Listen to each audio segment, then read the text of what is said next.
मैंने मजाक किया, बजट बना, मिठाई बांटी जा रही थी, याद है आपको? हलवा बांटा जा रहा था, 11 लोग थे वहां पे, 90% आप लोग हो, 50-55% ओबीसी, 15% दलित, 9% आदिवासी, कोई नहीं वहां पे। हलवा बट रहा है, वो खा भी रहे हैं। आप प्रोडक्टिव फोर्स देश की, वो हलवा में जो चीनी गई वो आपने बनाई,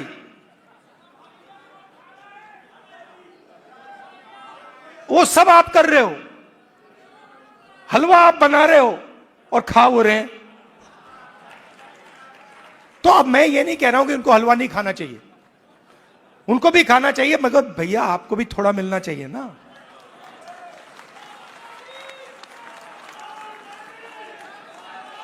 तो अब मैं आपको, आप मेरी बहन से पूछो, मेरी बहन से पूछो,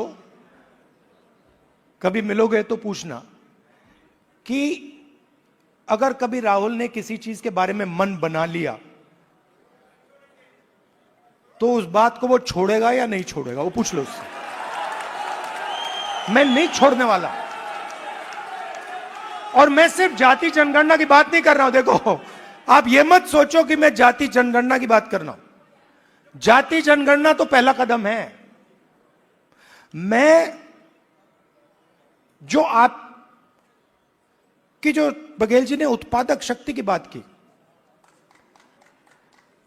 मेरा लक्ष्य है कि उस उत्पादक शक्ति को हिंदुस्तान में रिस्पेक्ट और हिस्सेदारी मिले।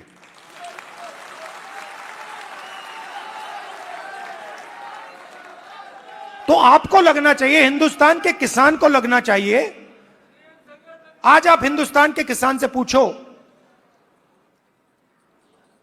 आपके बेटे के लिए क्या सपना है, आप क्या सोचते हो, आपका बेटा क्या करेगा? वो आपको कहेगा मजदूरी करेगा।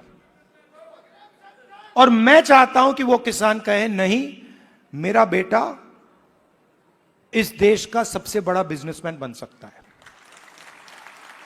जो भी वो करना चाहता है वो कर सकता है। अब एक प्रॉब्लम है, राजनीति में सबसे बड़ी प्रॉब्लम पता है क्या होती है? क्या होती है? हाँ, नहीं, नरेंद्र मोदी कोई बड़ी प्रॉब्लम नहीं है।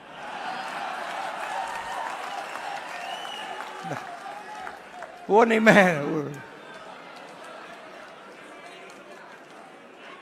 मैं आपको बता रहा हूं, ये आपने अपने सिर पे चढ़ा रखा है, कोई प्रॉब्लम नहीं। ये जो मीडिया वाले हैं, इन्होंने बना रखा है, इसका गुब्बारा बनाया, कोई प्रॉब्लम नहीं।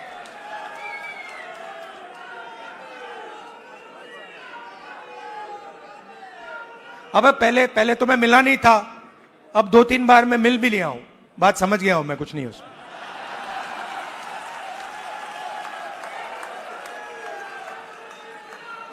शो, पूरा शो है, दम नहीं है, बता रहा हूं। आप लोग मिले नहीं हो, मैं मिला हूं, बैठा हूं कमरे में।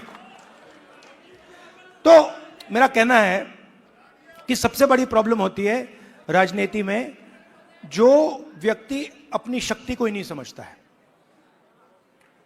और मेरी सबसे बड़ी कंप्लेंट क्या है ओबीसी युवाओं से, कि आप अपनी शक्ति नहीं समझते हो।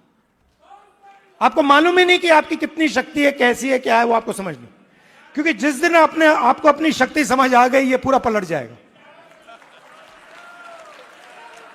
तो मेरा क्यों, और अच्छा आप सवाल उठता है, अब आप मुझसे कहोगे कि भाई आपने कहा कि हमें अपनी राजनीतिक शक्ति नहीं समझ आती, तो फिर क्यों नहीं आती? मैं आपको बताता हूं क्यों नहीं आती।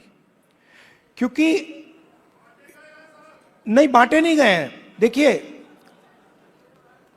वो हुआ क्या है, मैं आपको बताता हूं, सुनो। और ये आपको गहराई से समझना होगा। ये आपकी, देखिए, दलितों की हिस्ट्री है, दलितों की हिस्ट्री है ना? देश के दलितों को अंबेडकर जी ने उनकी हिस्ट्री समझाई। और अगर आप आज दलित से पूछें कि भाई आपकी हिस्ट्री क्या है, वो आपको 3000 साल की हिस्ट्री बता देगा। वो आपसे कहेगा देखिए, हमें अछूत कहा जाता था, हमें बाहर रखा जाता था, हमें मारा जाता था। एक सेकंड में आपको बताएगा। आप वही सवाल आदिवासियों से पूछो, आपकी हिस्ट्री क्या है, वो आपको बता देगा। मगर अगर आप ओबीसी से पूछो कि भैया आपकी हिस्ट्री क्या है, आप जवाब नहीं दे पाते हो। इसका कारण है आपकी हिस्ट्री को आरएसएस और बीजेपी ने मिटाया है।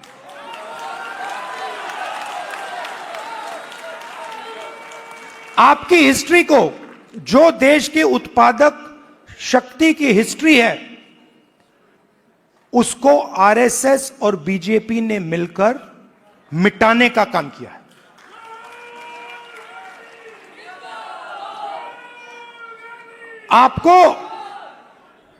आप स्कूल पढ़े हो ना हिंदुस्तान में? स्कूल पढ़े ना? आप मुझे बताओ, आपने स्कूल में हिस्ट्री की तो किताब पढ़ी होगी, उसमें ओबीसी की हिस्ट्री कौन सी थी, कहां थी? उसमें कहीं लिखा था ओबीसी की हिस्ट्री के बारे में? कुछ लिखा था? मैंने तो नहीं पढ़ा। आज जब मैं बात को समझ रहा हूं तो मैं अपने आप से सवाल पूछता हूं, भैया जब मैं छोटा था तो इस देश की जो 55-60% लोग हैं, उनकी हिस्ट्री की किताब में है ही क्यों नहीं? यह जानबूझ के मिटाया गया है, क्योंकि जिस दिन आप अपनी हिस्ट्री समझ जाओगे, उस दिन आप समझ जाओगे कि आरएसएस आपका सबसे बड़ा दुश्मन है।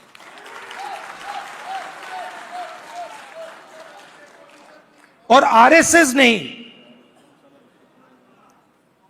आप पर आक्रमण किया है, और यह कोई नई बात नहीं है, यह हजारों साल से आक्रमण कर रहे हैं आप पे, मनुवादी वही। और यह हर लेवल पे होता है। मोदी जी कहते हैं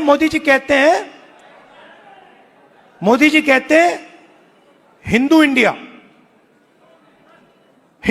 कहते हैं। 50% हिंदू तो आप हो। अगर हिंदू इंडिया है और 50% आप हो, तो मीडिया में आपका एक आदमी क्यों नहीं है? कॉर्पोरेट इंडिया में आपका एक आदमी क्यों नहीं है? औरत क्यों नहीं है? मीडिया के एंकर्स की लिस्ट निकालो, ओबीसी नाम दिखा दो मुझे, कहां है? बड़े बड़े पत्रकारों के नाम निकालो, ओबीसी कहां है? कौन है वहां पे? अदानी ओबीसी है क्या? आपकी पूरी की पूरी जमीन उसको दी जा रही है, पूरी की पूरी आपकी जमीन। ओबीसी, दलित, आदिवासियों की जमीन छीन छीन कर अदानी को दी जा रही है, अंबानी को दी जा रही है, टाटा को दी जा रही है, इन लोगों को दी जा रही है। इनके सिस्टम में कोई ओबीसी है ही नहीं, दलित है ही नहीं, आदिवासी है ही नहीं। तो इसलिए हमने कहा है, सबसे पहले जहां भी हमारी सरकार होगी वहां जाति जनगणना होगा, एक्सरे होगा, एमआरआई होगा। हमें पता लगाना है ओबीसी कितने हैं, कहां हैं, क्या करते हैं, कितनी भागीदारी है, कितना पैसा है, यह हम सब जानना चाहते हैं। दूसरी बात, जैसे ही जाति जनगणना होता है वैसे ही 50% की दीवार वहीं टूट जाती है। तेलंगाना के चीफ मिनिस्टर ने जाति जनगणना के होने के एकदम बाद अपने आप 50% की दीवार तोड़ दी, और उन्होंने कहा कि भाई, मैंने उनसे पूछा, उन्होंने कहा राहुल जी, जब मैंने ये देखा, मेरे सामने कोई ऑप्शन ही नहीं है, मुझे ये करना पड़ा क्योंकि मुझे अन्याय दिखा। कल भाषण में उन्होंने बोला education is critical to progress, और तेलंगाना में दूसरी बात पता लगी कि अगर आपके पास शिक्षा है और अगर आपके पास अंग्रेजी भी है तो डबल बैरल प्रोग्रेस होती है। बीजेपी के नेता कहते हैं अंग्रेजी को हम हिंदुस्तान से मिटा देंगे। नहीं नहीं, मगर आप उनसे एक बात पूछिए, आप अंग्रेजी मिटाना चाहते हो मगर आपके बच्चे कहां पढ़ते हैं? आपके बच्चे क्या हिंदी मीडियम में पढ़ते हैं या इंग्लिश मीडियम में पढ़ते हैं? आपके बच्चे क्या लंदन में पढ़ते हैं, अमेरिका में पढ़ते हैं, वहां क्या हिंदी में पढ़ते हैं वो? नहीं। तो रीजनल लैंग्वेज, रीजनल भाषा, हिंदी, तमिल, ये सब जरूरी है। बंगाली, पंजाबी, कन्नड़ा, ये सब जरूरी है, मगर उसके बिल्कुल साइड में अंग्रेजी भी जरूरी है। इसीलिए हमारा तीसरा मुद्दा reservation in private education institutions, मतलब प्राइवेट एजुकेशन सिस्टम में दलितों को, आदिवासियों को, पिछड़ों को रिजर्वेशन। तो ये एक प्रकार से ओबीसी वर्ग के लिए एक पैकेज है। एक कमी रही है जिसको थोड़ा सा आज हमने डेंट मारा है। देखिए, ये जो कांग्रेस पार्टी है ना, ये आपकी भी पार्टी है, हमारी ही है, तो इसकी लगाम आपको पकड़नी पड़ेगी। हमारे सीनियर लीडर बैठे हैं, सिद्धरामैया जी बैठे हैं, चीफ मिनिस्टर हैं, बघेल जी हैं, गेहलोत जी हैं, पायलट जी हैं, नारायण स्वामी जी हैं। ये आइकॉन्स हैं आपके, ये आइकॉन्स हैं, मगर हमें ऐसे और आइकॉन्स चाहिए। इन 3-4 लोगों से नहीं होगा काम। हमें 40-50 ऐसे लोग चाहिए जो हम मतलब पूरे दम से ओबीसी विजन को आगे बढ़ाएं।